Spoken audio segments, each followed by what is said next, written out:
So let me give a brief tour of how you might put a quiz or a quiz question in Icon that has variable answers.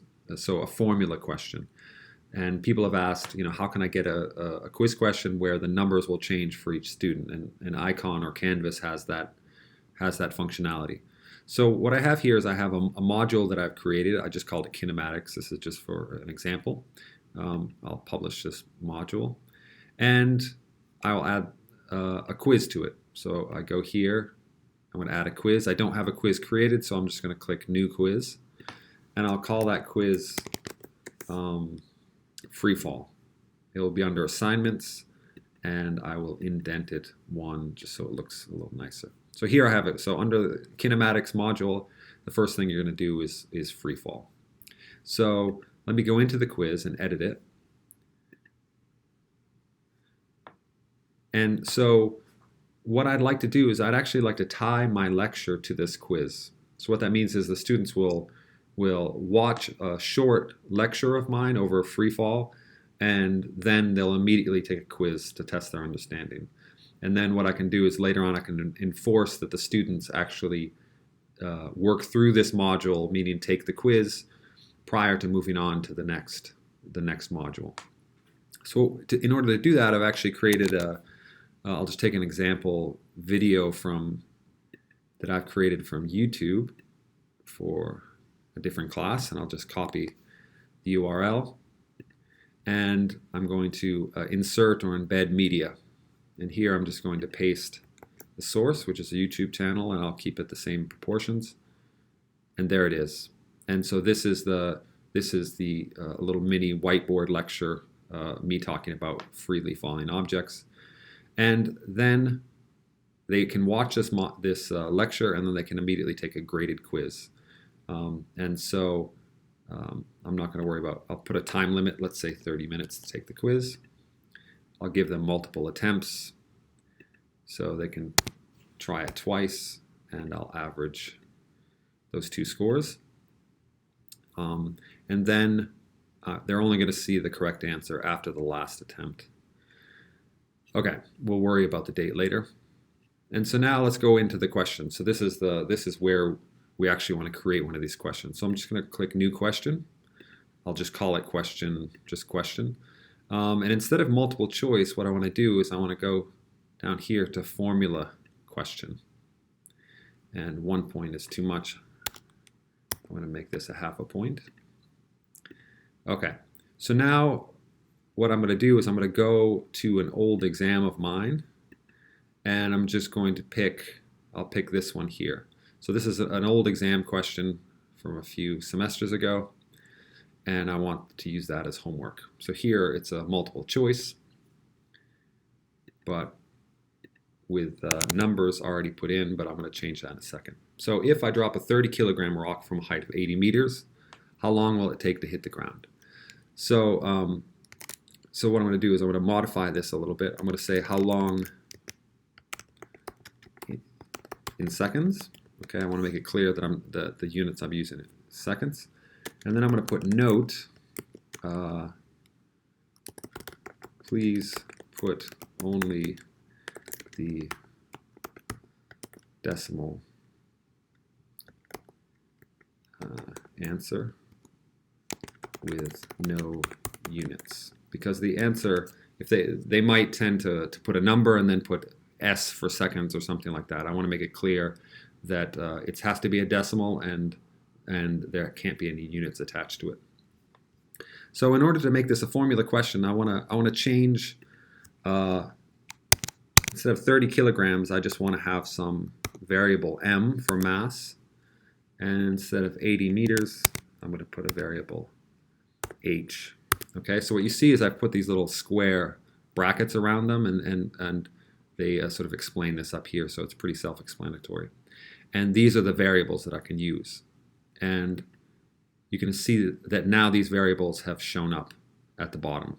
And I can set the minimum and maximum. So for mass, I'll just keep it between 1 and 10 kilograms and 0 decimal places, so it's just going to be a whole number. And of course, we all know that the answer is not going to actually depend on the mass, but I'm going to vary this anyway because the student is supposed to know this, and if they're attempting to cheat with their friends, I want them to at least think that these numbers are all changing and that they matter. And then the height, I'll go from 1 and I'll make it up to 100 meters, okay? And if I press recompute, you'll see that it will sort of give me random values from these. And so you might want to check that just to make sure that it's giving you numbers that you're comfortable with. And I can put decimal places if I want more precision, but for this I don't. And now we come to the formula. So this is where the formula, and for this, we just use the variables like we normally would, except we're not going to put the square brackets around it. So I actually have to remember how this goes. So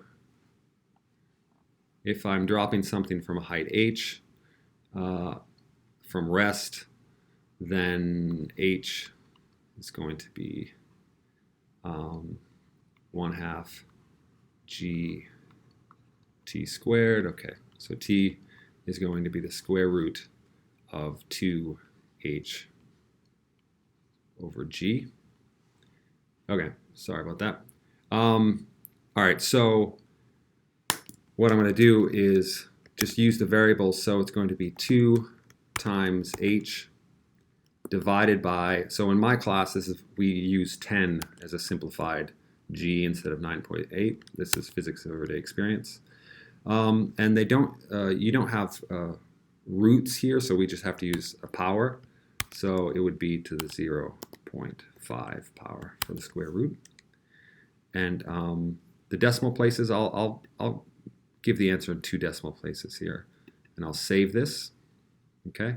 And then let's say we wanted to generate 30 different options. And if I have a bigger class, then maybe I can do something like 50 different options.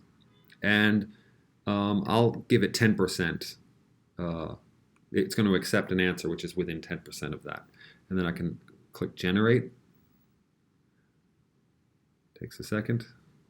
And here you can see the different values of m and h and the different final answers which it will accept for those.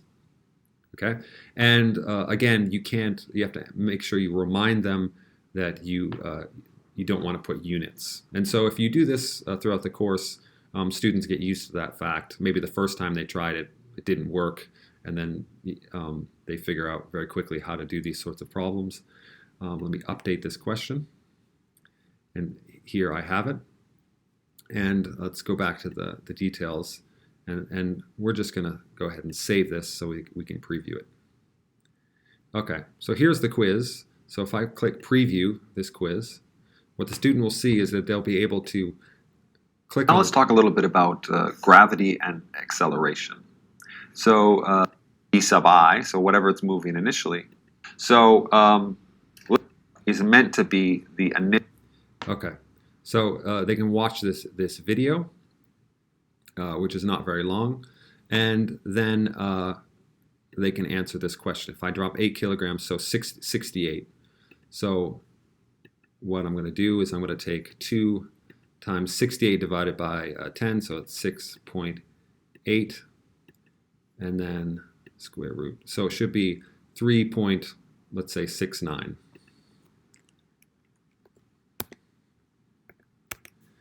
And I'm going to submit the quiz. And we'll see that indeed I got that answer correct. So this is just a quick and dirty way of writing the quizzes. Of course, you don't have to embed the video in the quiz if you don't want to. You can put it first and then have the quiz immediately precede it. But the important bit is that you do have the ability to write formula questions in icon quizzes so that each student is going to get different numbers. And each time the student tries the question, if you have multiple attempts, they'll also get different numbers for each attempt.